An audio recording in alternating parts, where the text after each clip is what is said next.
In my previous life, I married a cripple. The cripple was handsome, but utterly useless. Because of him, I was mocked by my legitimate elder sister for half a lifetime. Yet the cripple had no ambition. No matter how I scolded him, he would only cook a table full of dishes to coax me out of my anger. Who cares about a few bites of food? I want to become a titled lady, reborn into this life. I decided to escape my miserable fate and climb to a higher branch. The day my father betrothed me to the cripple, I was about to refuse, but the cripple spoke first. He stood in the wind, his white robes purer than snow, his expression dim. "Thank you for your kindness, uncle. But I already have someone in my heart." Hello, everyone. Welcome to my channel. Subscribe us to read wonderful stories every day. Now, the story begins. In my previous life, my daily routine consisted of eating, shopping, and cursing the cripple.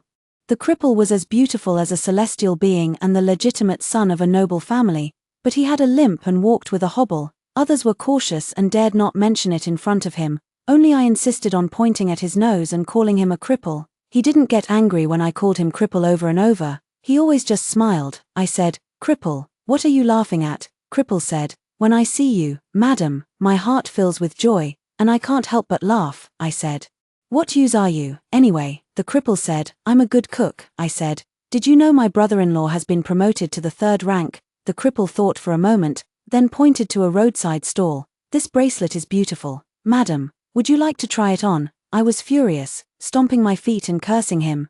"Cripple, cripple, cripple, you damned cripple." The cripple clung to me, laughing. "Darling, darling, my sweet darling, he doesn't even have a temper, truly a soft bun. A useless coward." I looked up to the sky and wailed, "Why is my fate so bitter? I refuse to accept this." Visiting my parents after marriage, my elder sister, holding onto her newly promoted husband's arm, asked with a sarcastic tone, "Has your husband achieved any official rank yet?" The cripple was actually proud, grinning widely as he replied, "Yes, I am now the top chef in the capital of Jin." How embarrassing. Bah! I shook him off and walked away. But the cripple acted as if he didn't know I was angry, and he stuck to me again like glue. "My lady, your hairpin is crooked. Let me fix it for you." "You have time to fix my hairpin, but why don't you take the imperial exams to bring me some honor? What's the use of marrying you?" The cripple just laughed. "Marry me, and you'll eat well at every meal. Who's thinking about your food? I want to be a titled lady." The cripple fell silent. Useless, useless. Why is my fate so bitter? I'm so angry. I can't even eat my meal. How did I die again? I forgot. I bet she was angered to death by that cripple. Fortunately, heaven has eyes. When I opened my eyes again, I had returned to the age of 16. Before I was betrothed to the cripple, I was so overjoyed that I bounced up from the bed. To hell with the cripple marrying the illegitimate daughter. In this life, I won't marry that damned cripple. I will change my fate and surpass that so-called noble lady, my legitimate sister. The mansion was bustling with excitement, a row of swoners playing joyfully, creating a festive atmosphere. It was my father's promotion celebration, a burning tail feast to thank the guests. In my previous life, it was at this banquet that my father betrothed me to a cripple. At that time, I thought he had a distinguished appearance and a good family background, so in a moment of foolishness, I agreed. Who would have thought he was all show and no substance? He never managed to secure an official position until his death, causing me to be ridiculed by my legitimate sister for over a decade. In this lifetime, I must never fall for such a trick again. My mother was suppressed by the main wife her entire life, and after giving birth to me, I was suppressed by my legitimate sister for my whole life. My child must never again be looked down upon at every turn, as I have been. Today's banquet has brought many young masters from noble families. I must seize this opportunity for myself. I rolled over and got up, sat before the bronze mirror, picked a yellow flower to cover the large bump on my forehead, carefully applied my makeup, and straightened my clothes. Looking at my reflection in the mirror, my mood lifted greatly. Just watch how I'll charm those young masters this time. All tidied up, I stepped out the door with a happy heart. Unfortunately, I happened to run into my legitimate sister passing by. She was dressed in pink, delicate and dainty like a flower. When he saw me, he grinned. I heard someone just took a tumble and got a big bump on their forehead. TSK, 16 years old and still tripping on flat ground. In my opinion, you shouldn't even go out, lest you fall flat on your face at the banquet and become a laughingstock in front of the distinguished guests. She's always been like this. Every time she sees me, she has to put me down a few notches. Acting lawless just because she's the legitimate daughter of the first wife. I looked at her smug expression, unfazed, and said word by word, "You're infertile." My elder sister's face suddenly turned deathly pale. "Cheng Huanzhu, what nonsense are you talking?" She was trembling with anger, panic hidden in the depths of her eyes. That was because I had struck a nerve. It wasn't until 10 years after my marriage that I learned Cheng Huanbi had fallen into the water one winter when she was 15, severely damaging her health and losing her ability to bear children. However, this matter had always been a secret. If she hadn't married my brother-in-law for 10 years without producing any children and sought medical help everywhere, I would never have known about it. Rarely having the upper hand over her, I couldn't help but feel immensely pleased. I had intended to mock her a bit more, but seeing her eyes red and swollen, I feared that if I provoked her further, she might jump into the river, so I had no choice but to let it go. "Just kidding. Why are you so worked up, TCH? I felt quite bored, swayed my hips, and walked away. Guests were arriving one after another in the front courtyard. As soon as I arrived, a few familiar girlfriends came up to greet me. While chatting with them, I kept looking around. All these young gentlemen visiting the mansion today would become influential figures 15 years later. I just need to pick one, capture his heart. And in the future, my wealth and status would be limitless." As I gazed, my mind began to wander, and I looked toward the waterside pavilion. That's odd, why don't I see the cripple? In my previous life, he should have been by the waterside pavilion. When I passed by, I slipped and almost fell into the water, and he reached out to steady me. Now, the waterside pavilion is empty, with only a lone begonia blooming. "Huanzhu, what's wrong?" my little sister asked me. I snapped back to reality and quickly shook my head. "It's nothing. Forget it, forget it. Why think about that cripple? Since I've been given a second chance and decided to live differently, I shouldn't get involved with him again. Today his absence might just be heaven's will. The wind is strong here. Let me take you inside." I gathered my spirits, took my little sister by the hand, and prepared to find another place to talk. As I turned my head, I bumped into a man in a blue robe. The man looked up, saw us, and quickly clasped his hands in apology. I paused, took a closer look, and realized, wasn't this Cheng Huanbi's future husband? My eyes lit up, and I nearly blurted out brother-in-law, but managed to hold it back just in time. It's quite all right, young Master Shu. We were the ones who bumped into you, we should be the ones apologizing." I look at Shu Qingfeng, and the more I look, the more novel he seems. In my memory, he was a rigid and serious middle-aged man in his 30s, but this gentle and refined young man before me is truly something I've never seen before. Shu Qingfeng stood still, looking at me with a slight surprise. "Miss, do you know me?" "Not only do I know you, but later at every family banquet, Cheng Huanbi would hold your hand and show off to me. I used to hope every day that you would die young." I smiled awkwardly and made an excuse. "I just heard someone call you that. By the way, where are you headed, young Master Shu?" "So that's how it is." Shu Qingfeng nodded and said unhurriedly, "I've lost my fan and was just on my way to look for it. I didn't expect to bump into you all, looking for a fan." My eyes lit up. If I remember correctly, in my previous life, it was while Shu Qingfeng was searching for his fan that he met Cheng Huanbi and fell in love with her at first sight. A year later, he passed the imperial examination and came to propose in a grand and honorable manner. After Cheng Huanbi married him, he spoiled her beyond measure. Later, as he continued to rise in official ranks, he even secured a noble title for her. Now, he doesn't even know her yet. If I snatch him away midway, wouldn't I be the one to become the titled lady in the future?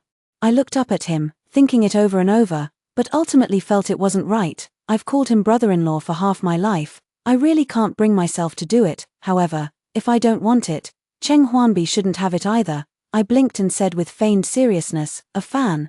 I just heard someone picked up a fan. Over there, right over there. You should ask someone quickly." I randomly pointed in a direction. "Really, thank you, miss. I'm endlessly grateful." Shu Qingfeng joyfully cupped his hands in salute, then ran off in the direction I had pointed. Not long after he left, Cheng Huanbi emerged through the moon gate. Her face was as dark as charcoal. The young maid following at a distance behind her didn't dare speak a word. I grinned and waved my handkerchief at her. "Sister, you're here. You look so pale. You're not still angry with me, are you?" Cheng Huanbi froze when she saw me, then gritted her teeth, turned her head away, and hurried off as if fleeing from a plague. I watched her retreating figure, the corners of my mouth lifting to the sky. "TSK, sister, your husband has flown away." After the banquet began, I sat behind Cheng Huanbi, observing the male guests across from me. The customs in the capital of Jin were quite liberal. Although men and women were seated separately, there were no curtains blocking the view like in other places. With just a slight lift of the head, one could see everything clearly. I silently calculated in my heart, the one in black robes across from me was Pei Jing, the eldest son of the loyal and brave Marquis household. In 10 years, he would inherit the title. However, Pei Jing was quite proud and might not necessarily take a liking to me. As for Shenrumo and Zhao He, they are both gentle and kind-hearted individuals, and in the future, they will become important ministers to the emperor. Huaiju, why did you only come now, in a daze? I suddenly heard someone call Xie Huaizhou's name. I was taken aback for a moment, then looked up. A vast expanse of lonely white met the eye. Xie Huaizhou stood at the doorway, his expression calm, devoid of sorrow or joy. Your nephew has arrived late. I beg your forgiveness, uncle. Congratulations on the many blessings to your household, and the return of brighter days. He cupped his hands and bowed his head slightly, his demeanor so distinguished that one almost forgot he was, in fact, a cripple, until, under everyone's gaze, he lifted his foot and limped into the main hall. The image of an immortal shattered instantly, replaced by a pitiful cripple, like a masterpiece, torn to shreds. The male guests looked at Xie Huaizhou, all those emotions registered in my eyes, regretful, pitiful, gloating. They lamented that a generation's prodigy had been crippled, yet secretly rejoiced that he was now inferior to them. Behind me, a woman whispered, Xie Huaizhou is so handsome. The person who said this was immediately teased. What, you like that cripple? Why don't you marry him and then have a little cripple someday? The girl, flushed with anger and embarrassment, snapped, how annoying. I was just saying it casually. My father would never let me marry a cripple. Even though the cripple had difficulty walking, he was still the eldest grandson of the Grand Tutor. How could they be in any position to mock him? Besides, Xie Huaizhou's leg was injured when he fell from a horse at the age of 10. It wasn't like he was born a cripple. How could he possibly father a little cripple? As for them, being so ugly, they would surely give birth to a whole litter of little ugly monsters. A surge of inexplicable anger rose within me, and I almost grabbed my rice bowl to smash it in their faces. My hand had already touched the bowl, but I pulled it back. What does Xie Huaizhou have to do with me now? Why should I care about him? In this new life, everyone has their own fate. I just need to focus on taking care of myself. I lowered my head, propping my hand against my forehead to cover my face, and simply stopped looking at anything, silently stirring the rice in my bowl. Vaguely, it felt as if a gaze had fallen upon me. I looked up, but no one was watching me. Xie Huaizhou passed by in front of me without a moment's pause, leaving only a faint scent of cedar. A breeze blew by, and it vanished without a trace. He walked over and took a seat beside Xu Qingfeng. Xu Qingfeng smiled at him, and he curved his lips in return, but his gaze remained desolate, like the moon hanging alone on a branch. I was afraid that if I stared too long, he would notice, so I quickly lowered my head again and ate my meal with fierce determination. Before long, everything began to unfold in the same direction as the previous life.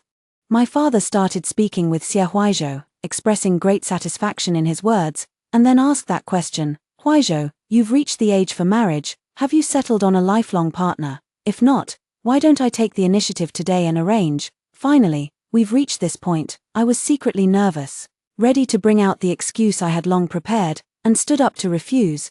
But Xie Huaizhou stood up before I did. Uncle. He looked at my father and bowed deeply.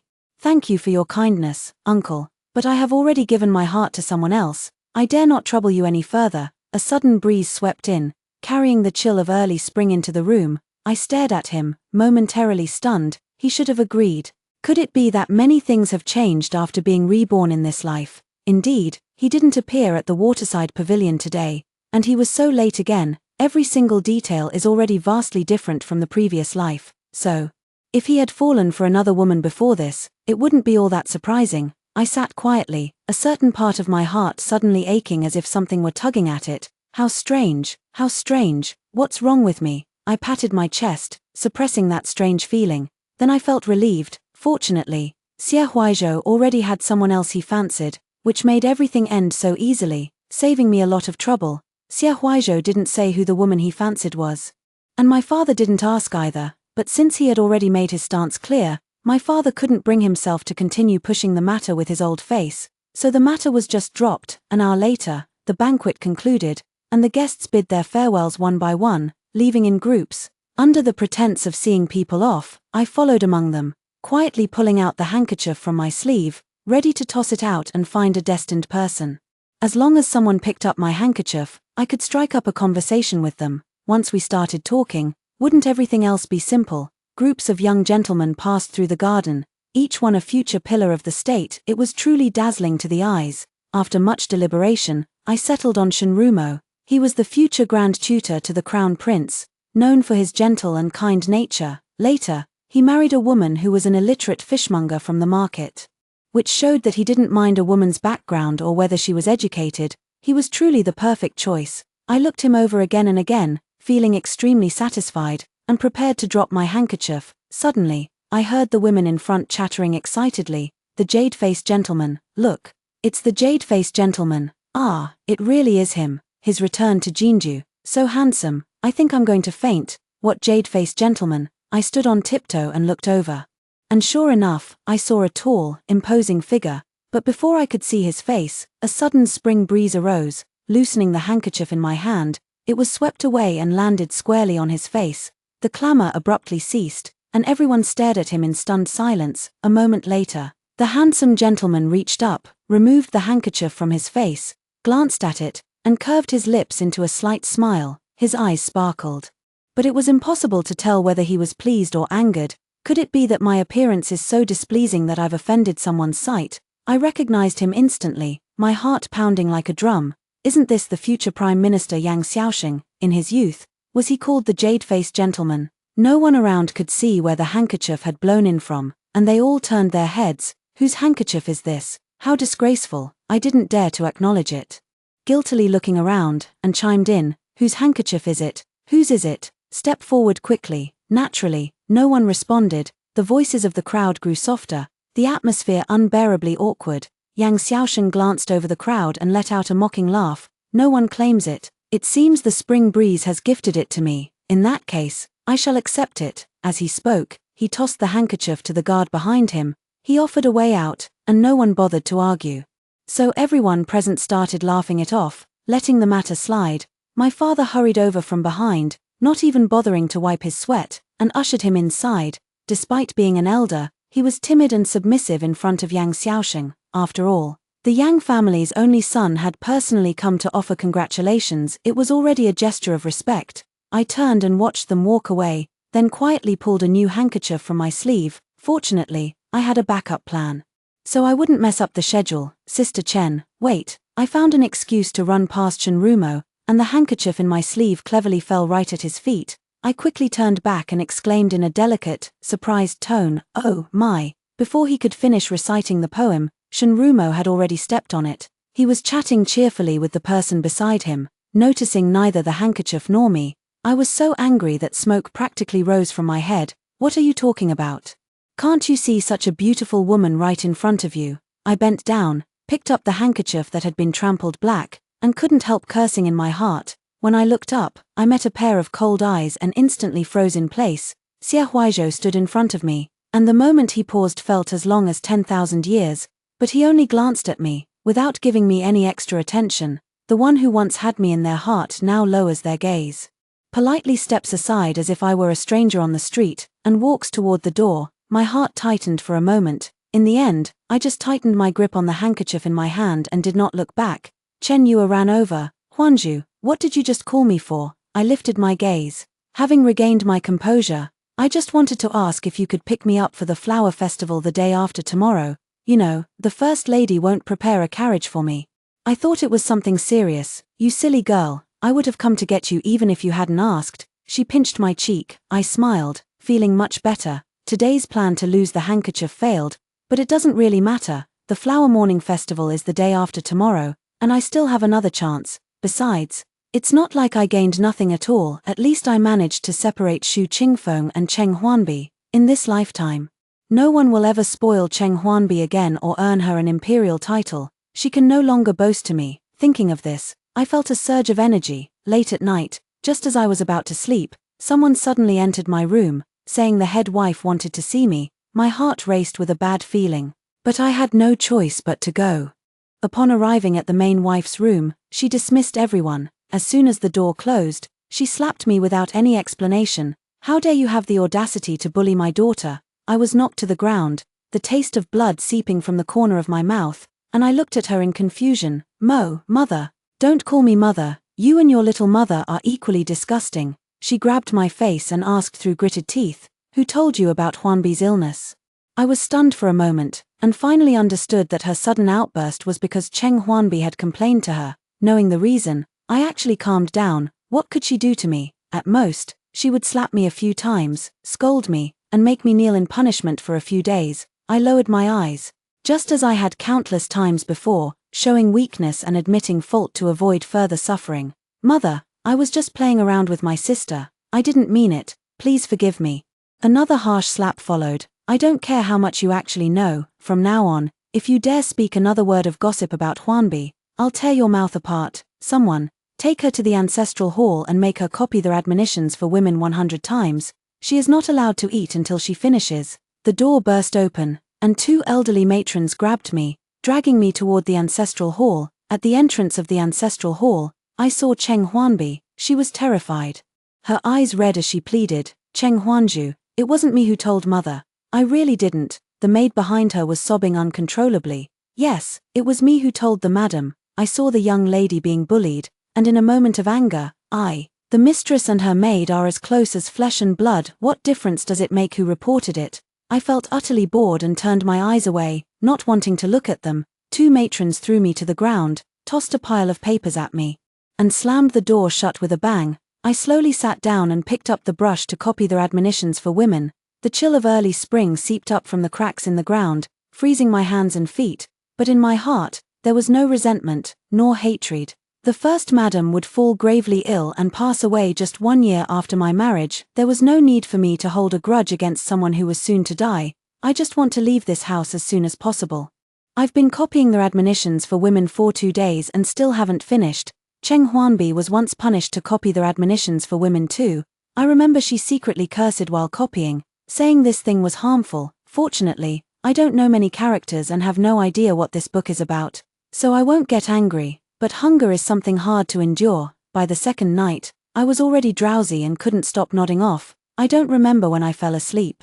When I woke up, I found that I had almost finished copying everything overnight. It's just that the handwriting looked a bit strange, similar to mine, yet somehow more elegant. After staring at it for a while, I thought it must have been because I was in a daze last night, writing tirelessly and improving as I went. It seems I do have some talent. If only I could have been like Cheng Huanbi, taught by my father from childhood and guided by tutors, perhaps I could have become a talented woman too. I sighed and patiently copied the last page. The first thing I did after coming out was to find Shunrumo. My personal maid went out to gather some information and told me that Shunrumo went to the Guanhe Tower today to play chess with someone. Without a moment's delay, I set off alone. Unlike the daughters of other families who are fortunate enough to have their parents make decisions for them in everything, and even if they are not born to the legal wife, they still have a concubine mother to help plan for them. I have to fight for everything I want on my own. Having been punished by kneeling a couple of days ago, I missed the Flower Morning Festival, so I had to think of another way. Upon arriving at the Guanhe Tower, I found the private room the maid had mentioned. Taking a light breath, I pushed the door open, intending to pretend I had mistaken the room in order to get close to Shunrumo. The door swung wide, and the scent of sandalwood filled the air. In the center of the room sat two people. One was not Shunrumo, and the other was not Shunrumo either. Jade-faced gentleman. My mind went blank for a moment. At the tea table, Yang Xiaosheng and his guard looked at me in surprise. Yang Xiaosheng focused intently, and in that instant, I seemed to see through his eyes a storm raging in his mind. Soon, he seemed to have found an answer and smiled helplessly. You do have some skills. I didn't mention to anyone that I would be visiting Guanhe Tower today, yet you still managed to find out. What kind of talk is that? It sounds as if I were stalking him. I quickly explained. I just came to the wrong place. I didn't mean to disturb you, sir. Please don't blame me. Yang Xiaosheng chuckled lightly. I've heard that excuse too many times. It's not fresh anymore. I don't understand, my lord. What do you mean by that? Yang Xiao stood up, his posture relaxed and charming. He tapped his fan in his palm, a smile in his eyes as if he had seen through my little trick, looking somewhat pleased with himself. Why keep beating around the bush? That day, I actually saw it. The handkerchief was dropped by you. My expression stiffened. He noticed my expression, and his tone grew even more certain as he continued on his own. You admire me. using such methods to catch my attention. Today, you even sought me out in my room. That's quite earnest of you. It's not your fault. What woman who has seen me hasn't lost her heart? However, I must remind you, the number of women who wish to marry me is countless. You'll have to wait in line. He reached out and tapped his forehead with the folding fan, as if thinking seriously. Then he smiled gently. The 60th. I finally understood what he meant. In his eyes, he had completely and utterly regarded me as a woman who admired him, who would stop at nothing and go to any lengths to get close to him. I admit my character isn't exactly upright, but I won't stand for being slandered for things I haven't done or thoughts I've never entertained, so I couldn't hold back and cursed. You're insane. Yang Xiaoxing looked at me in surprise. You dare curse at me? After a moment, he laughed again. Interesting. 1 point added. You're now ranked 59th. You, my lord. I rubbed my forehead and smiled bitterly. I remember in my previous life, Yang Xiaoxing never married his entire life. I used to find it strange. He was good-looking, had a smooth official career, so why would he remain single his whole life? Turns out there was something wrong with his mind. What a pity for such a beauty. I won't compete with the other sisters. My lord, please forget about me. I bowed and excused myself, afraid he might follow, and quickly left. As I went downstairs, I happened to see Shinrumo getting into a carriage and leaving. Missed again. I stood on the street, feeling a bit frustrated, missing him time and again. Could it be that Shinrumo and I are just not meant to be? I stared in the direction where Shinrumo had walked away, feeling completely at a loss. Suddenly, my father's voice came from behind. Huanzhu. I was startled and turned to look. He was actually in the Xie family's carriage. Who else was inside? Xie Huaizhou, or Old Master Xie. As the carriage drew closer, my father leaned out halfway and asked, "What are you doing here?" "I'm here to buy rouge." "Why are you alone? Where is Elevenor?" Elevenor was called away by mother to do some work. I peeked through the crack but couldn't see anything. My father nodded and said, "It's getting late. Come back with me."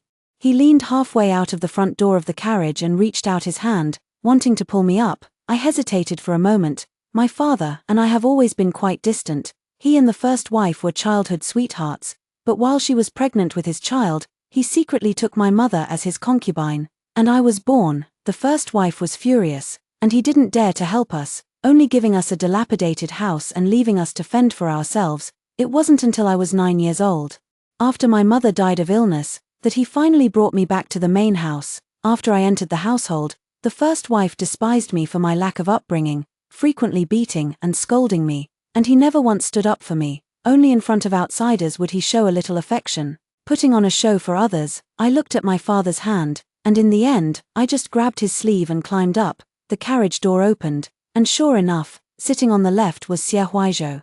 His expression was cold and detached. When he saw me, he merely gave a slight nod and said, "Miss Cheng." The air froze for a moment. My father explained, "I was handling a case in the outskirts of the capital when my carriage got stuck in the mud. Luckily, Huaizhou happened to pass by, so I was able to make it back." I nodded and said to Xie Huaizhou, "Thank you." Then I sat down beside my father. The carriage swayed, and the three of them couldn't find a word to say. After a while, my father asked Xie Huaizhou, "His Majesty is reopening the special imperial examination this spring. Young Master Xie, are you truly not going?" Xie Huaizhou replied respectfully, "Indeed, I have no intention of sitting for the examination and entering officialdom for the time being. What a pity." My father sighed. The latter half of the sentence went unspoken, but I knew what he meant to say. Xie Huaizhou's grandfather had held a first-rank official position, and his father was now a key minister in the court. The Xie family could have climbed even higher, but unfortunately, Xie Huaizhou lacked ambition.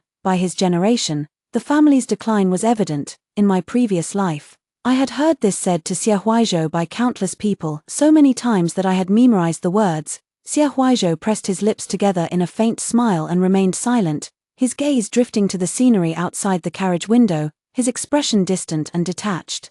I know he lacks ambition, but I still couldn't help saying, "With your outstanding talent, young Master Xie, it's truly a pity to see you buried among the common folk." Xie Huaizhou turned to look at me upon hearing this and politely asked, "What do you mean by that, Miss Cheng?" I replied, "A true man should strive for scholarly honors and make something of himself. Although you have the protection of your family, young Master Xie, your elders are growing old and ultimately won't be able to shield you forever.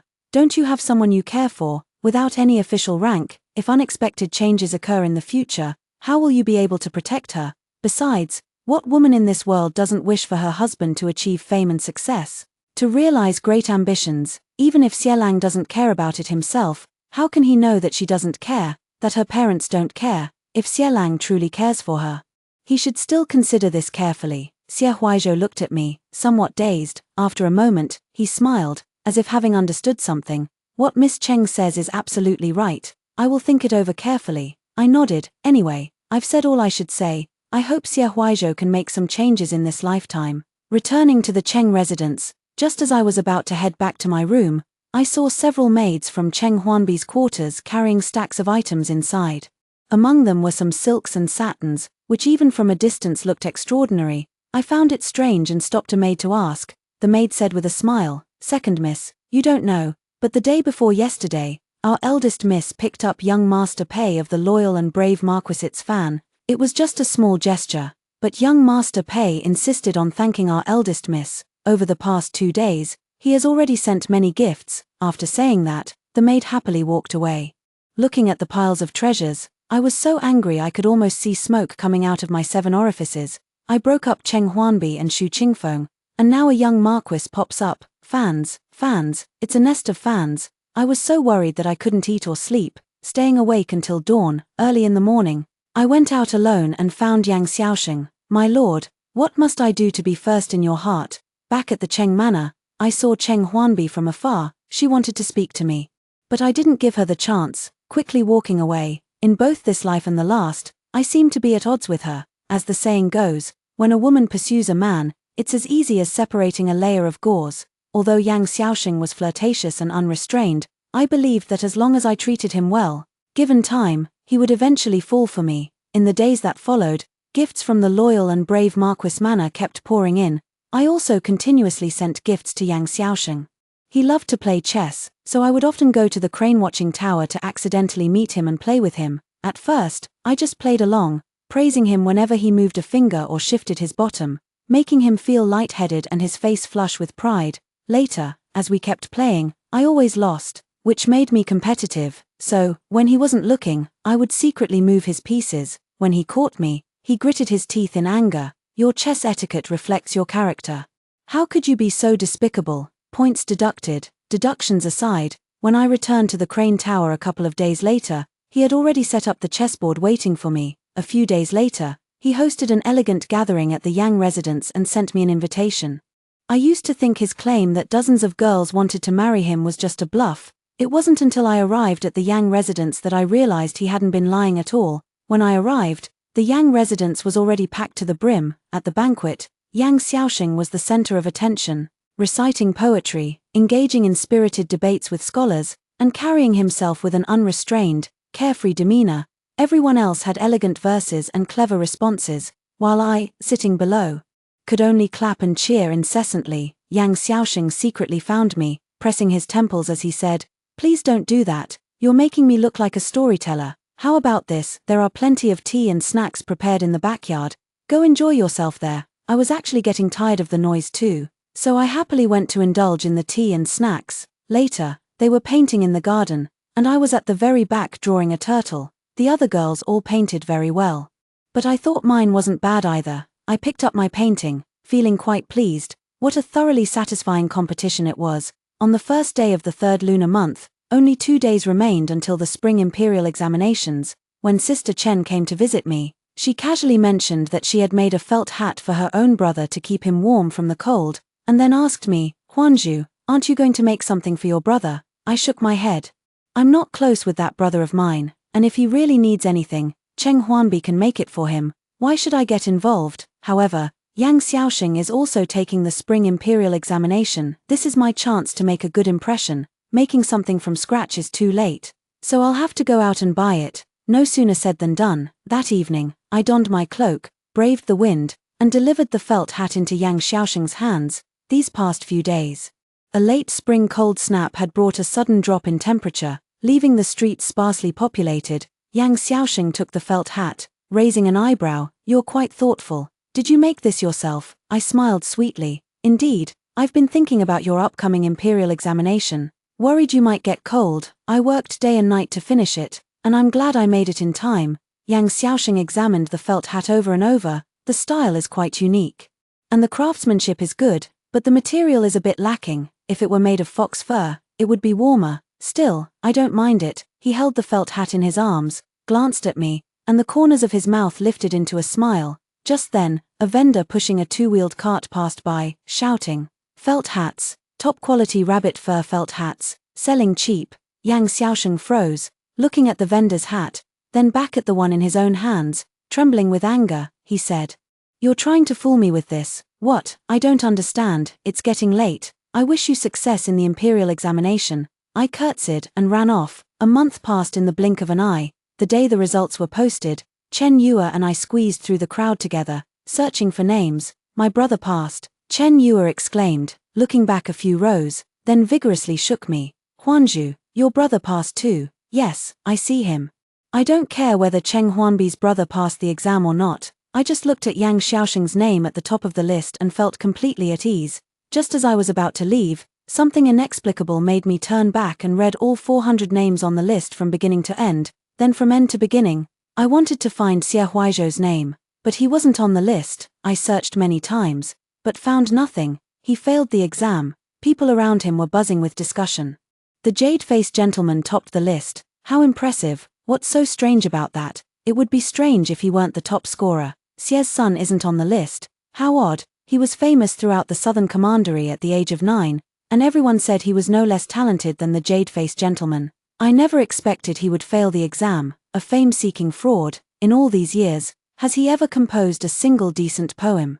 The mocking words pierced the ears one after another. I couldn't bear to listen any longer and turned to leave, but in the distance, I spotted the Xie family's carriage. I didn't see Xie Huaizhou, but I thought he must be inside. A servant ran over and said something beneath the window. The person inside the carriage quietly lowered the curtain, and soon, the carriage turned around and departed. It felt as though a hand were tightly gripping my heart, making it hard for me to breathe.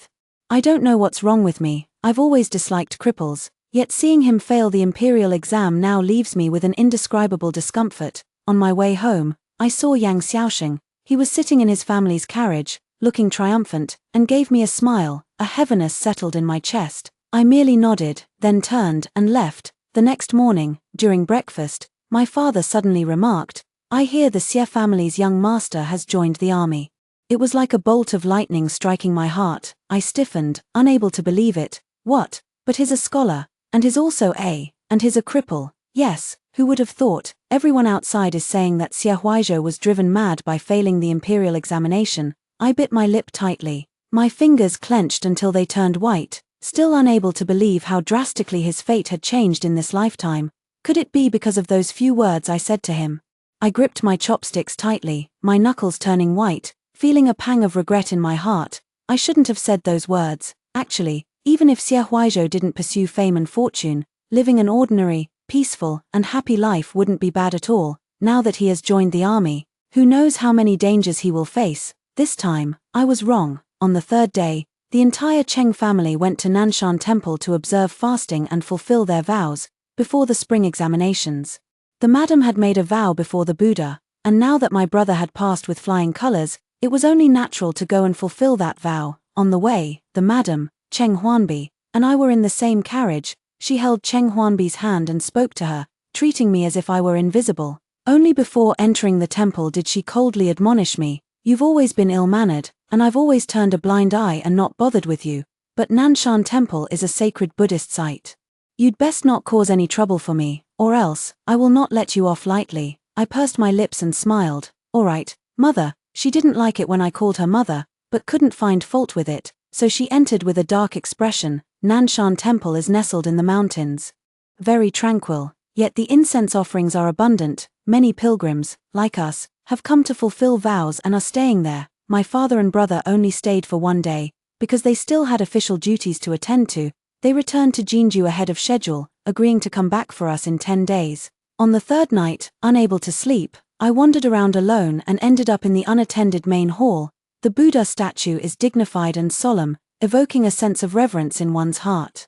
I stepped forward, lit a stick of incense, clasped my hands together, and made a sincere wish. First, I wished for the peaceful rest of my late mother's soul, that she may be reborn into a good family. Second, I wished that in this lifetime, I could marry a man of my heart's desire, so I would no longer have to endure the judgment of others. My third wish. I opened my eyes and gazed into the compassionate eyes of the Buddha. My third wish is for Xie Huaizhou to be safe and prosperous, and to live a fulfilling life. I knelt down and kowtowed, and just as I was about to rise, I suddenly heard a scream from a worshipper in the backyard, followed by the clamor of a fierce fight. For a moment, my mind went blank, then I realized something had happened. I rushed out of the Buddha hall and saw a band of wielding bandits had stormed Nanshan Temple from the back mountain. Monks were fighting back with staffs, and pilgrims were pouring out of their rooms, scattering in all directions, creating utter chaos. I never imagined this sacred Buddhist site would be plundered by bandits.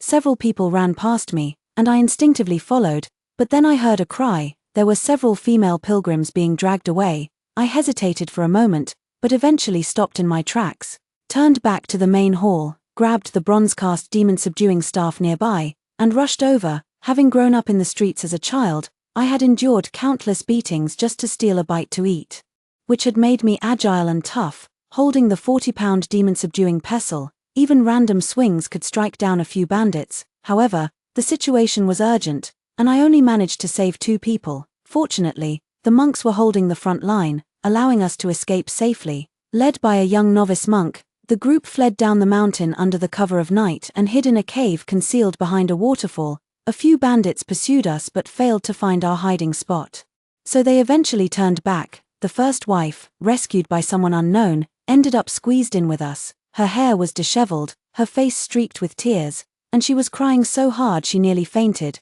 murmuring, "My Huanbi has been taken, I must go find Huanbi." I had to cover her mouth to prevent her from drawing the thieves back.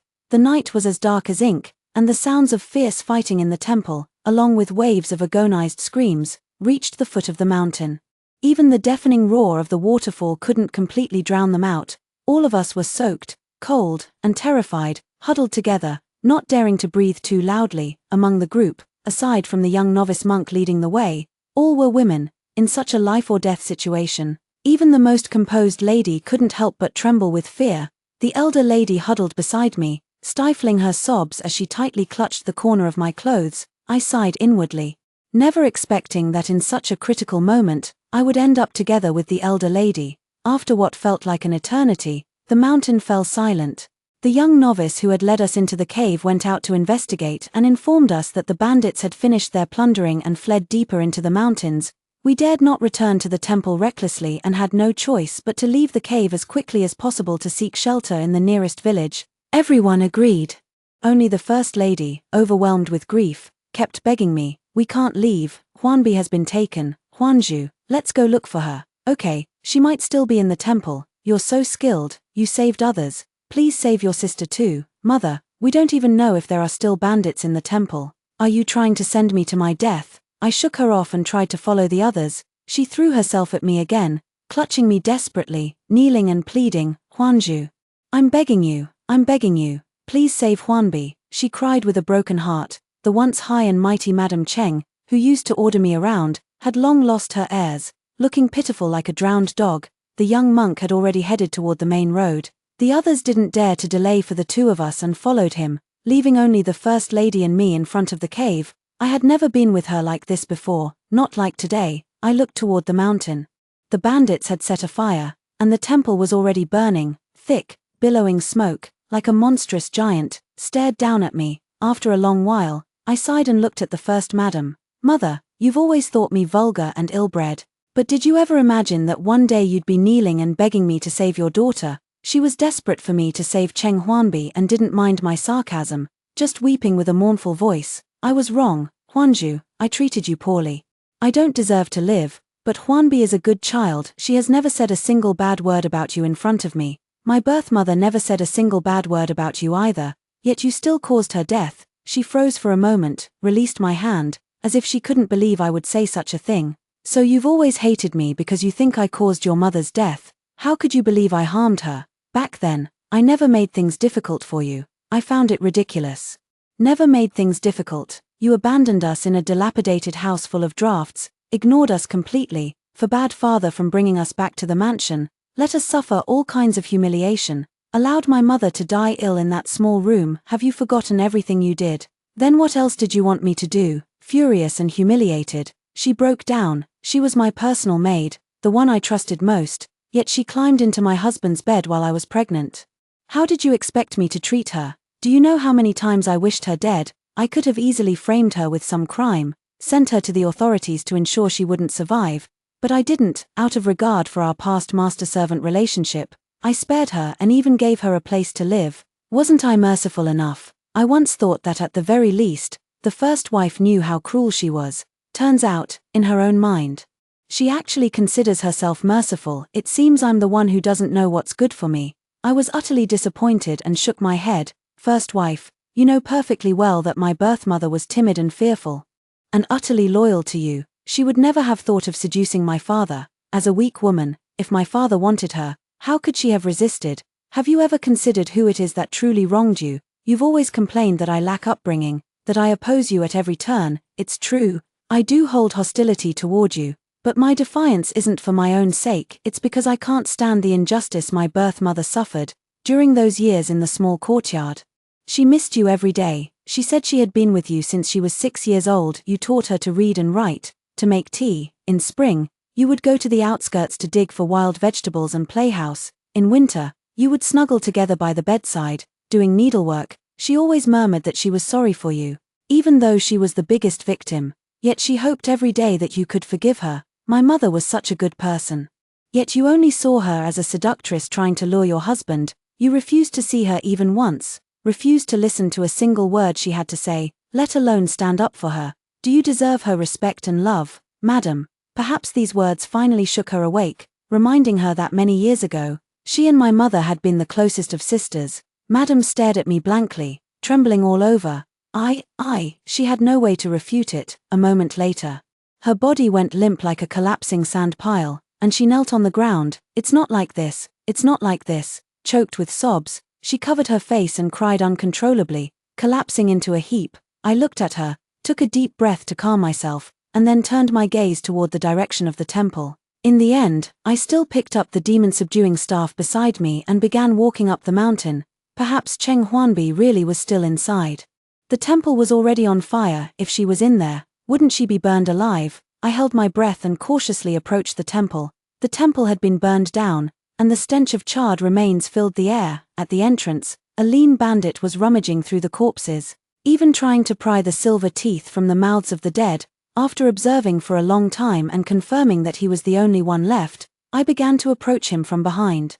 The crackling of burning wood masked my footsteps, and the man remained completely unaware of my presence. I tightened my grip on the demon-subduing staff, intending to strike a fatal blow. Just then, an arrow shot through the air, piercing the bandit's body in an instant. I was terrified and quickly hid behind the stone lion. Peering through the gaps, I saw a troop of soldiers rushing toward the temple. Leading them was Xie Huaizhou, his white robes stained with blood.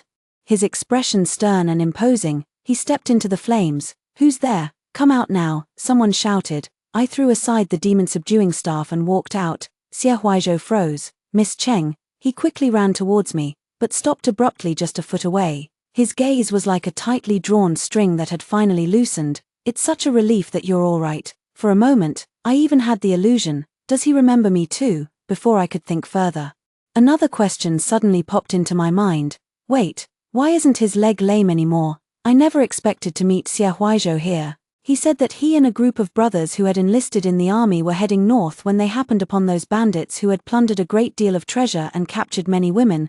They then charged out and surrounded them, wiping them out. Xie Huaizhou spotted Cheng Huanbi among the group of women. She was crying as she told him. The head wife and I are still at the monastery. Without a moment's delay, he rushed over. As for his leg, he showed it to me. Wrapped around his calf was a strange iron plate. It was made by a young comrade from the military camp, who had always been fond of tinkering with odd inventions. After examining his leg, the man crafted this for him. Though cumbersome, it at least allowed him to walk normally. As we were speaking, the brothers from the ranks entered the temple and found 2 pilgrims who were still alive. After they came out, I led them to reunite with the first wife and the others who had fled to the village. By daybreak, all the survivors had been gathered. The first wife and Cheng Huanbi held each other, weeping uncontrollably. A woman nearby said to her relatives, "We all thought we were going to die, but then that young gentleman suddenly appeared out of nowhere." I thought it was a divine intervention. And what's even stranger is that as soon as he showed up, the wolves from the mountains also emerged, attacking only the bandits and leaving us unharmed. Don't you think it must have been the Buddha showing his power? It was truly bizarre. Hearing her say all this, I still couldn't quite believe it. This lifetime Xie Huaizhou was just too different. After a while, Xie Huaizhou sent someone back to Jinju to deliver a message, while he and a dozen or so others escorted us. Slowly making our way back, the others were all slightly injured and sat on an ox cart borrowed from a farmer. Since I was fine, I walked slowly behind the ox cart with Xie Huaizhou. A ray of sunlight broke through the horizon, piercing the thin mist in the forest and falling upon our shoulders, strand by strand. Walking in silence, I glanced at Xie Huaizhou several times before finally mustering the courage to speak to him. Xie Huaizhou, this year's imperial examination. I hadn't finished speaking, but he knew what I was going to say and interrupted me. I don't mind failing the imperial examination, Miss Cheng. There's no need to comfort me. Then why do you suddenly want to join the army? He pursed his lips and smiled. Since this path is blocked, I thought I'd try another. Didn't you say before, if a man has no achievements to his name, how can he protect those he holds dear? I looked up at him. He didn't notice my gaze, his eyes fixed on the road ahead. Completely focused, I thought to myself, he must be thinking of that special someone in his heart right now. Somehow, I suddenly felt a strong urge to get to know her. What kind of person is she? I asked. Who? That is, the girl you fancy. Xie Huaizhou was taken aback for a moment, his gaze flickering as he gave an awkward smile. Oh, her, she is a very good person. He didn't elaborate much, using only 2 words, very good, perhaps. This is what it's like to like someone. You can't quite explain exactly what makes them so good, but in the end, they just are. I lowered my gaze and smiled faintly. All right then, I wish you a happy union of 2 loving hearts. Thank you. His voice was soft, almost dissipating in the wind. You are also a very good person, and you will have a wonderful marriage too. I wanted to smile, but somehow, I felt a little melancholy. We both have bright futures ahead of us. I should be happy about that. But deep down, she always felt a void, a sudden emptiness within her. Still 2 miles from the capital of Jin, the sound of hooves suddenly echoed from ahead. Several carriages came towards us. Our family had received the message and had come to pick us up. After returning home, the first wife fell ill. According to the family, she had convulsions every night and would often wake up crying suddenly in her sleep. One night in the middle of the night, the servants suddenly heard her arguing with my father. No one could make out what they were arguing about, but they saw my father storm out of the bedroom with a livid face and go to sleep alone in the study. From then on, he never returned to the bedroom. After I returned to the Cheng residence, Yang Xiaosheng sent someone several times to inquire about my well-being, saying that if I felt like playing chess, I should go find him at the Guanhe Tower. I should have responded. But with so many things happening recently, I simply couldn't muster the energy and ended up brushing them off. Yet Yang Xiaosheng himself came to my home, under the pretext, I heard that your mother was frightened, and my mother is very concerned, so she sent me to pay a visit. This makes absolutely no sense. Yang Xiaosheng's mother doesn't even know the first madam, so why would she send him to visit? His sudden appearance left everyone bewildered. The servants in the mansion began speculating whether the Yang family was planning a rebellion and trying to drag the Cheng family into it. On the day he came, I was basking in the sun outside my room. After paying a hypocritical visit to the first madam, he casually wandered over to my place. I opened my eyes, saw him, and was startled, thinking I was dreaming. Yang Xiaosheng, he scolded me like a rooster. Fine. When you used to come to me pitifully before, you called me husband. Now, after just a few days apart, you've grown distant and call me Yang Xiaosheng. I sighed, unable to muster a smile. He had no intention of coming over, only saying, seeing that you're still alive puts my mind at ease. I asked him, did you come specifically to see me? He scoffed, don't flatter yourself. I'm only here because my mother ordered me to check on you. I happened to see you while passing by and decided to say a word or two. Fine then, I couldn't be bothered to reply. So I turned my head away and stared blankly at the newly sprouted trees again. Yang Xiao stood for a moment, then said softly, staying cooped up at home all the time isn't good for you. You might fall ill. You should go out for walks more often. The weather has been lovely lately. Don't let this beautiful spring go to waste. His voice was so gentle that I thought I must have misheard. I looked up at him in surprise, but he quickly returned to his usual haughty demeanor.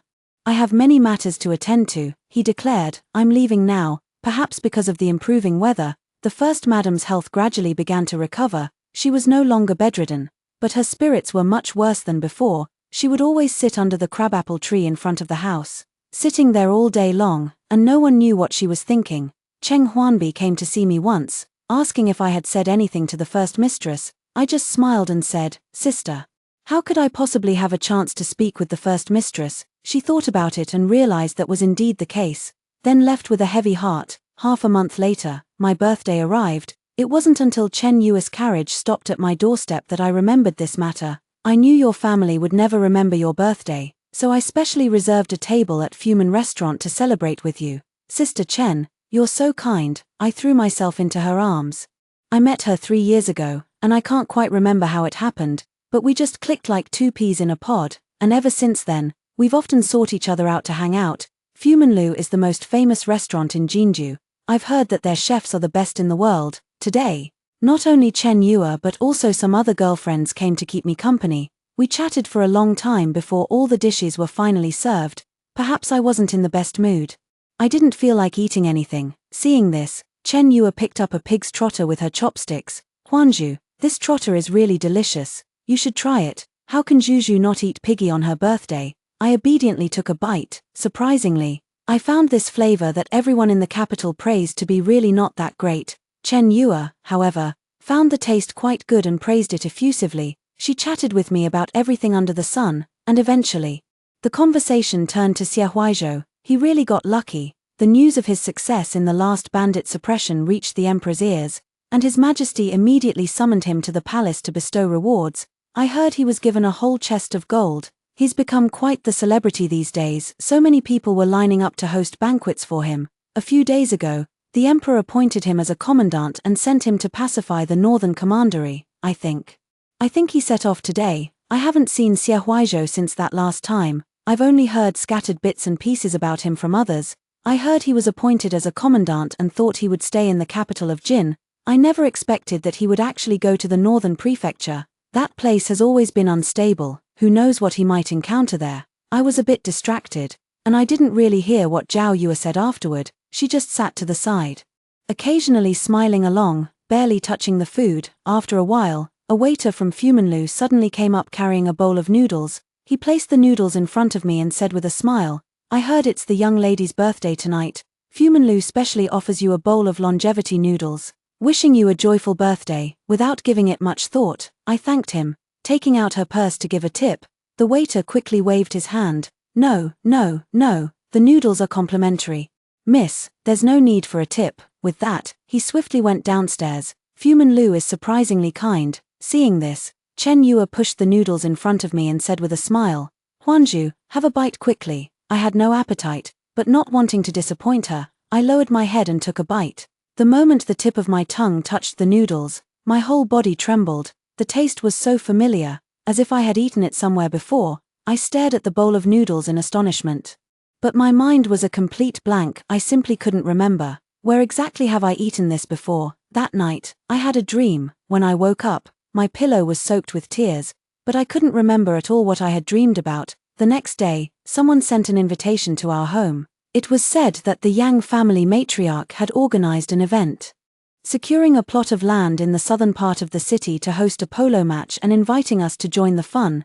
Cheng Huanbi accepted the invitation, but I declined. I haven't been in the best state these past couple of days, feeling as wilted as an eggplant after a frost, unable to perk up. Unexpectedly, that very afternoon, Yang Xiaosheng came to my home again to visit the lady of the house. This time, I happened to be going out and ran into him. He stopped me and asked, "Cheng Huanju, why did you decline the polo match invitation?" I was in low spirits, kicking a small stone with my foot. "I'm in a bad mood. I don't want to go." He crossed his arms, raised an eyebrow, and said, "Really not going? The 59 before you are all going. If you don't make an effort, how can you win my heart?" "What? There are still over 50 people ahead. That's too difficult. I can't win, and I don't even want to go anymore." I turned to leave. "Wait." He grabbed my arm and said slowly, "How about this? Tomorrow, if you can win one match, I will come to your family to propose marriage. What do you think? Haven't you always wanted to be my official wife? This is a rare opportunity." My heart was instantly swayed. All those efforts I made over the past few months, weren't they all for this? Just win one game. Really, it's that simple. Yang Xiaosheng looked at me, as if he had actually breathed a sigh of relief. Truly, a gentleman's word is as unchangeable as a galloping horse.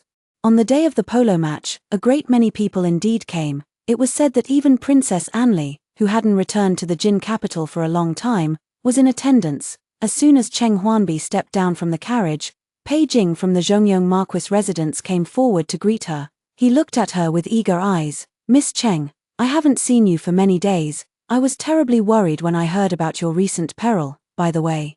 Did you like the fox fur cloak I sent you the day before yesterday? I hunted that fox myself." Cheng Huanbi blushed as she spoke with him, looking quite pleased with him. She really is lucky. In her previous life, she had Xu Qingfeng, and in this life, she has Pei Jing. I sighed and went off to play with Sister Chen. The prize for today's polo match is a luminous pearl. Yang Xiaoxing didn't join the game. As the host, it wouldn't be proper for him to compete with guests, and besides, he disliked games that left him drenched in sweat. In the end, I teamed up with Chen Yue, Xu Qingfeng, Shen Rumo, and others. Cheng Huanbi and Pei Jing formed a team with others.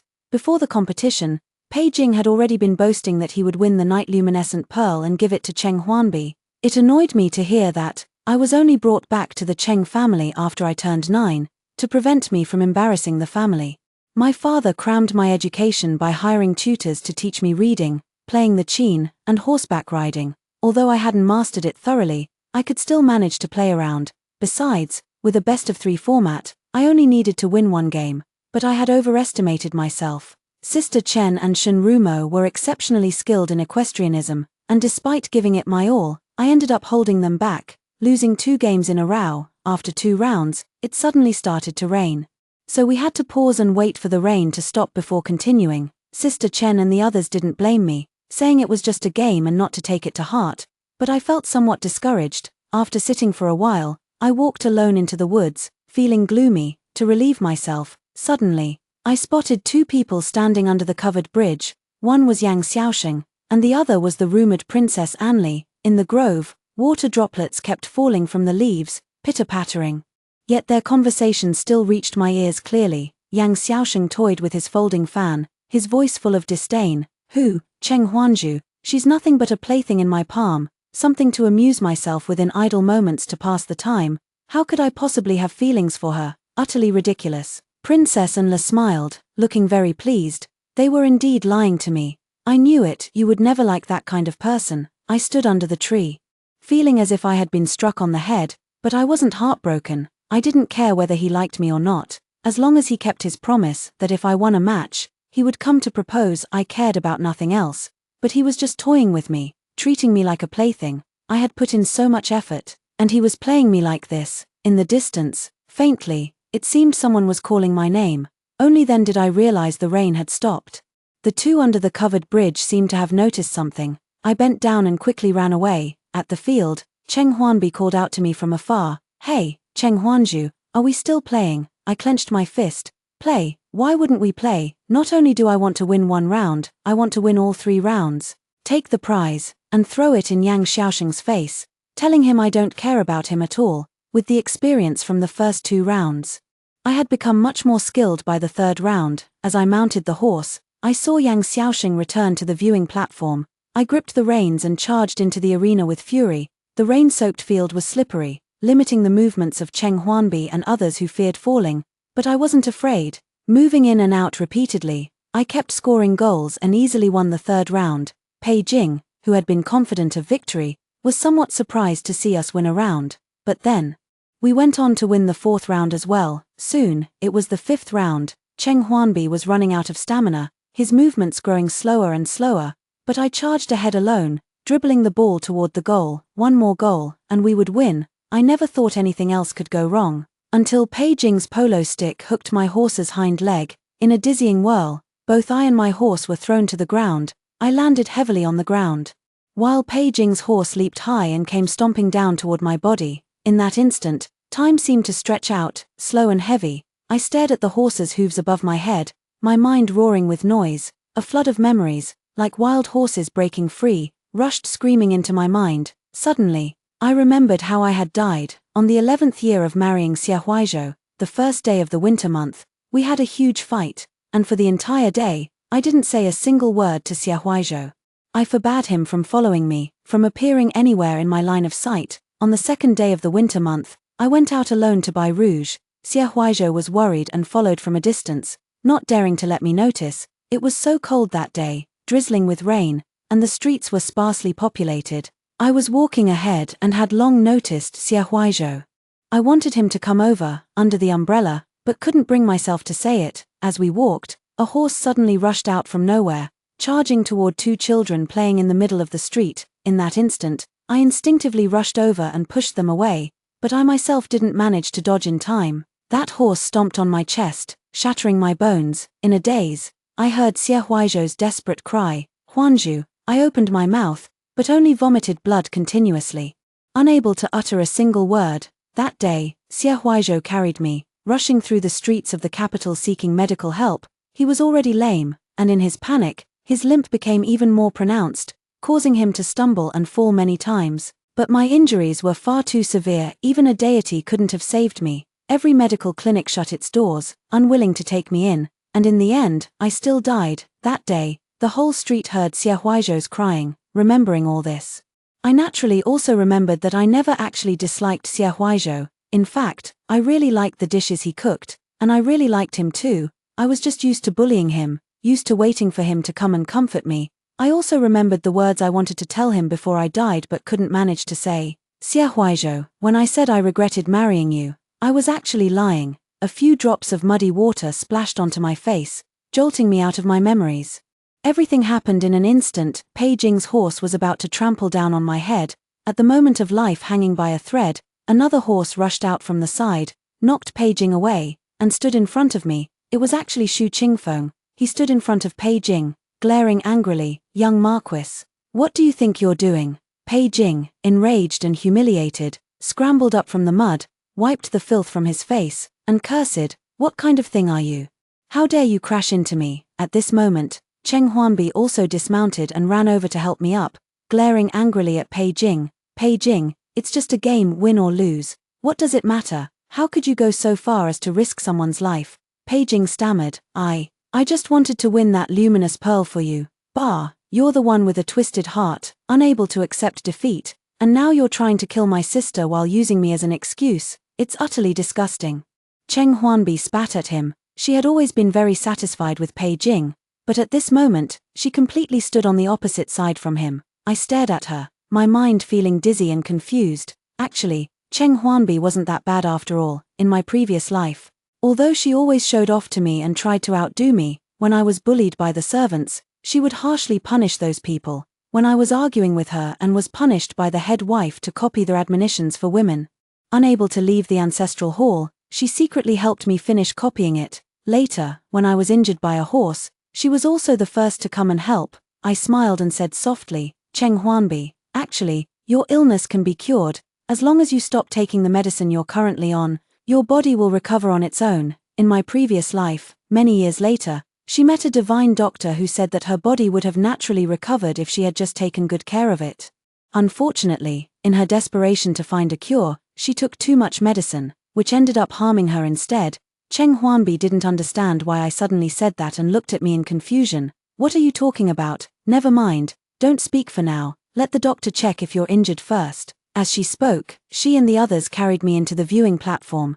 The doctor examined me and confirmed that only my hand had been stepped on, with no serious injuries.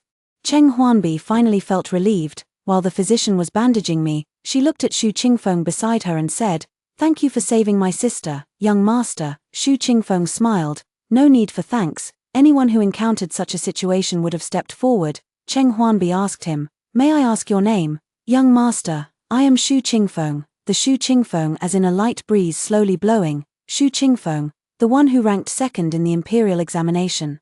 "I am ashamed to admit it, but yes, that is me. You are truly remarkable." Cheng Huanbi looked at him, praising him repeatedly. "Truly, you're knowledgeable and upright. There aren't many people like you left these days. You flatter me, you flatter me." Xu Qingfeng's face flushed crimson. "Miss Cheng, please, no more compliments. I am truly, quite ashamed." I watched them from the side, secretly sighing. All right, they've locked eyes again. Speaking of which, last time I tricked Xu Qingfeng. I wonder if he ever found his fan afterwards. But it doesn't matter, he doesn't need a fan anymore. A crowd had gathered around me, and Yang Xiaosheng pushed his way through from the back, then squatted down in front of me. His voice trembled slightly. Huans, are you alright? I looked at him and smiled mockingly. Just a plaything in your palm, not worthy of your concern, my lord. He froze for a moment, his face instantly turning deathly pale, after my hand was bandaged. Cheng Huanbi and Xu Qingfeng were about to take me home, but I decided not to go back. Cheng Huanbi, tell my family not to come looking for me, I will return. I seized a fast horse and, amid their startled cries, galloped north. I need to go find Xie Huaizhou. I've regained the memories of my past life, and I've come to understand that the reason the taste of that bowl of longevity noodles felt so familiar is because I had eaten it every single day in my previous life. That bowl of noodles was made by Xie Huaizhou. It wasn't just me who was reborn, but him as well. However, he always thought I disliked him, so he didn't dare to acknowledge me, yet he silently stayed by my side. We sped along the road. The closer we got to the north, the more desolate the roadsides became. That afternoon, I encountered a few ruffians just 10 miles away from North County. Then, I witnessed such a spectacle. The wolf pack charged down the mountain, fiercely pouncing on the local thugs, yet they alone did not bite me. At that moment, I thought, perhaps there really are deities in this world. My heart grew more resolute. Not daring to look further, I spurred my horse and rode swiftly. Finally, I entered the city by evening. At that time, a riot had just occurred in Beijing, and the people here had been starving for a very long time. However, not a single grain of the relief food promised by the imperial court had been delivered. The starving people were filled with grievances, clamoring to tear down the governor's mansion and then march to the capital of Jin. It seemed a riot was about to break out. My heart tightened, and I hurriedly followed them. In front of the governor's mansion, Xie Huaizhou stood at the door, speaking loudly, trying to calm the hungry crowd, but those people were already driven mad by hunger. Unwilling to listen to a single word, they surrounded him, hurling insults, and some even attempted to lay hands on him. I snatched a firewood chopper from someone nearby, pushed through the crowd, and stood in front of Xie Huaizhou. Don't come any closer. Anyone who dares to step forward, I'll chop them into mincemeat. The knife in my hand served to intimidate the author. Those people timidly took 2 steps back, not daring to come any closer. Xie Huaizhou stared at me in a daze. Miss Cheng, how did you? I turned to look at him. You cripple, stop pretending. His body stiffened. After a moment, he finally thought of something. Could it be that you also? You can, so why can't I? A long silence ensued. He sighed softly. Huanzhu, why did you have to come? My appearance finally quieted the commoners gathered in front of the governor's mansion for a moment. Seizing this opportunity, Xie Huaizhou patiently persuaded them to wait a little longer. Among the crowd, a woman stepped forward. Though her clothes were tattered, they couldn't conceal her delicate beauty. She said that when other officials came before, they always hid behind groups of soldiers, acting superior. Only Xie Huaizhou stood among them without any protection, speaking to them as equals. She believed he couldn't be the kind of corrupt official who would embezzle relief grain. She said a lot, and even though she was just an uneducated fish seller, she was more impressive than many scholars. With her words, she truly convinced those people. The anger of the starving people temporarily subsided, and the governor's mansion was ultimately not torn down. That night, Xie Huaizhou brought out all the grain from his residence, cooked it into a pot, and distributed it to the starving people. The next day, the relief grain from the imperial court arrived safely, and the crisis in the northern prefecture was finally resolved. But Xie Huaizhou started avoiding me. He was afraid I was just acting on impulse, and wanted to send me back to Jinju. He said that following him would bring me a lot of hardship, and he might not get promoted in the future. He didn't want to see me regret it again. But that night, I stood at his door, shed 2 tears, and said, Xie Huaizhou, I want to eat noodles. He then threw off his armor and surrendered. I finally said the words I couldn't bring myself to say in my previous life. Xie Huaizhou, when I said I regretted marrying you that day, I was lying. I don't regret it at all. Being able to marry you was truly my good fortune. After the situation in Beijing stabilized, Xie Huaizhou took me back to Jinju. That day, he proposed to my father. My father had always intended to betroth me to him, so when he took the initiative to propose, he was overjoyed and immediately agreed. However, one thing had nothing to do with the other. I had still broken the family rules by sneaking off to Beijing, so I was punished with a month of confinement at home. Not long after I returned home, for some reason, Yang Xiaosheng actually came to my residence to look for me. This time, he didn't enter my house, but stood just outside the side gate, waiting for me to come out. I didn't know what he wanted to do, nor did I care. I simply sent someone to tell him, I am already engaged. So don't come looking for me again. When the maid went out, Yang Xiaosheng stepped forward to meet her, seemingly eager to hear what she had to say. After she finished speaking, his face turned pale as he anxiously sought confirmation. After receiving the reply, he stood there for a long time. After a while, that arrogant man actually bowed and cupped his hands in salute to the maid, asking her to pass on a message. He then walked toward the carriage not far away, perhaps because it had rained. The road was a bit slippery, he slipped and fell, but quickly got up, smiled self-deprecatingly, and strode onto the carriage before leaving. When the maid returned, I asked her, "What did he say to you?" She scratched her head and said, "He said, to have a friend like you is the fortune of 3 lifetimes. I wish you well." Friend, wasn't I just a plaything in his palm? I watched the carriage disappearing gracefully into the distance, unable to comprehend what exactly he was thinking. But it doesn't matter anymore. He and I probably won't ever see each other again. Xie Huaizhou and I got married at the end of that summer, and the following spring, Cheng Huanbi and Xu Qingfeng also got married. Everything was the same as in the previous life, until a few months later, when my father suddenly died of a sudden illness. I have no feelings for him, so naturally I'm not sad. It just feels strange. In my previous life, he clearly lived longer than I did. Right after my father's funeral, the first wife fell ill. Cheng Huanbi sought doctors everywhere, but no treatment could cure her, and she gradually faded away day by day. In my previous life, she passed away on the day of the Mid-Autumn Festival, and in this life, she also left on that same day. The difference was, in this life, on her deathbed, she took Cheng Huanbi's hand, gave her a box, and with tears streaming down her face, told her, "Give it to Chunshan. Chunshan is my mother's name." That small box was the dowry she had prepared for my mother back then.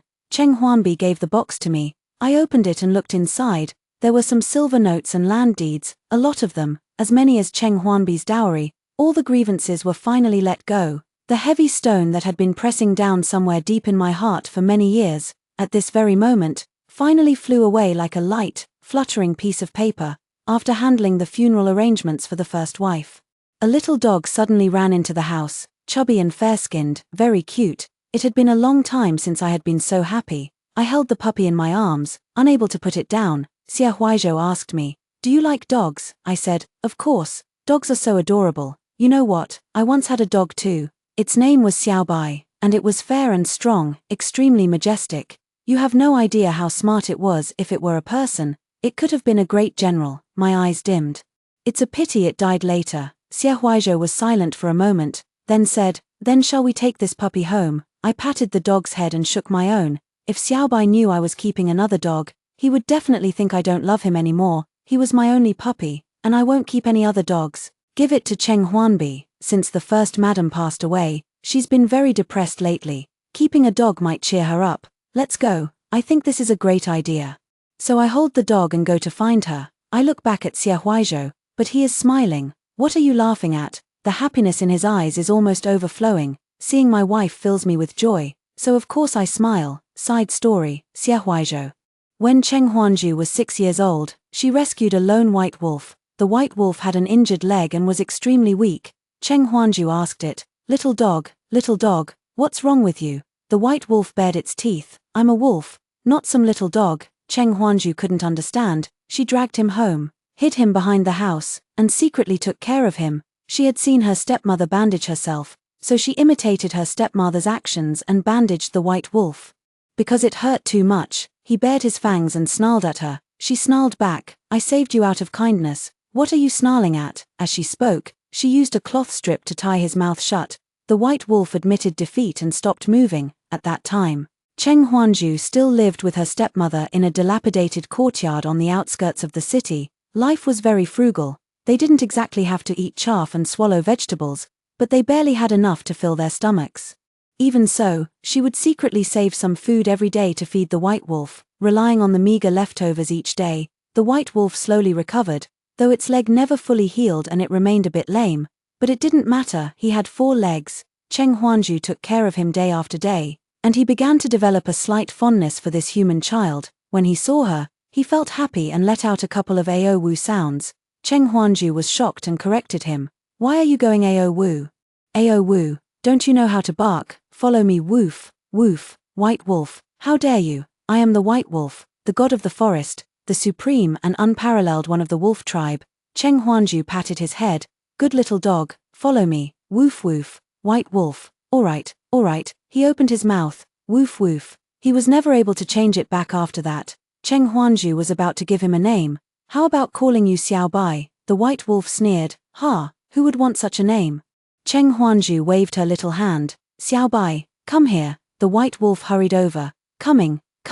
He was astonished himself, thinking, oh no, I've really turned into a dog. In fact, the White Wolf had once thought about returning to the forest. That day, he had already run 2 miles away when he heard Cheng Huanju crying and looking for him. He sighed and scurried back. After that, he never ran away again. But life was just too hard. All year round, they could only eat thin, watery soups to barely fill their stomachs. Sometimes, they even had to go out and steal food. The man and the wolf, just for a bite to eat, had no idea how many beatings they had endured. At that time, Cheng Huanju's only wish in life was to be able to eat well every meal when she grew up. 3 years of impoverished life passed just like that. When Cheng Huanju was 9 years old, her stepmother suddenly passed away from illness, and she was taken back to the Cheng residence. But the Cheng family couldn't tolerate this White Wolf and drove him out. That very night, the White Wolf fell into a human trap, his body pierced by wooden stakes. He heard Cheng Huanju's cries, knowing she had come looking for him, but he couldn't respond. When he woke again, he had become Xie Huaizhou. His soul merged with the body, and all the memories of the original owner flooded into his mind. He could no longer distinguish whether he was the White Wolf or Xie Huaizhou. After regaining consciousness, he tried to get out of bed, only to find that his left leg was in excruciating pain. The man before him, who called himself his father, told him that he had fallen from a horse and injured his left leg. Xie Huaizhou lowered his head, looking at the abnormal leg, and began to wonder if he had dreamed of turning into a white wolf. A few months later, Xie Huaizhou's body had fully recovered, except for his left leg. It was said that a section of bone had broken and would never heal properly. There was another change. Before the fall from the horse, he had been a famous young genius in Nanjun.